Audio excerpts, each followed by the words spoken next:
আপনার ইউটিউব চ্যানেলে copyright strike আছে কিনা কিভাবে চেক করবেন আজকের এই ভিডিওতে আমি আপনাদেরকে দেখিয়ে দিব। প্রথমে আপনারা চলে যাবেন যে কোনো একটা ব্রাউজার থেকে ইউটিউব চ্যানেলটি ওপেন করবেন।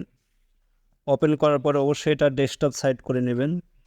ডেস্কটপ সাইট করার জন্য উপরে দেখতে পাচ্ছেন একপাশে 3 ডট আইকন রয়েছে, এখানে ক্লিক করবেন। এখানে ক্লিক করে দিবেন। এখানে ক্লিক করার পর অবশ্যই এখানে দেখতে পাচ্ছেন ডেস্কটপ সাইট, এটা অবশ্যই ডেস্কটপ সাইট অন করে দিবেন। ডেস্কটপ সাইট করে নেবেন।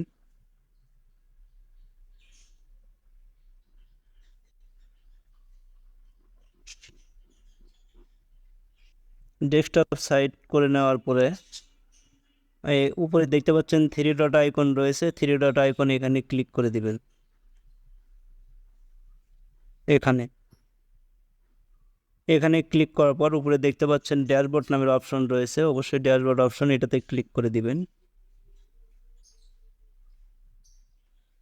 এটাতে ক্লিক করে দিবেন।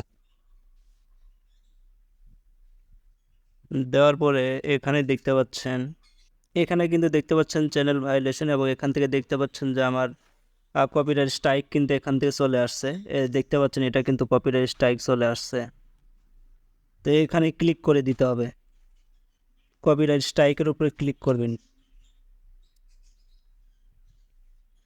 কপিরাইট কমিউনিটি গাইডলাইন স্ট্রাইক এখানে কিন্তু লেখা রয়েছে, এবং এখানে দেখতে পাচ্ছেন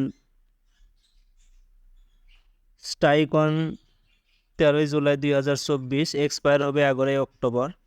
90 দিন পরে কপিরাইট স্ট্রাইকটা কিন্তু চলে যাবে অটোমেটিকভাবে। তো ভিডিওটা যদি আমার ভালো লাগে অবশ্যই আমার ফেসবুক পেজটিকে ফলো করবেন, এবং যারা আমার ইউটিউব থেকে দেখছেন অবশ্যই সাবস্ক্রাইব করে সাথে থাকবেন। ধন্যবাদ সবাইকে।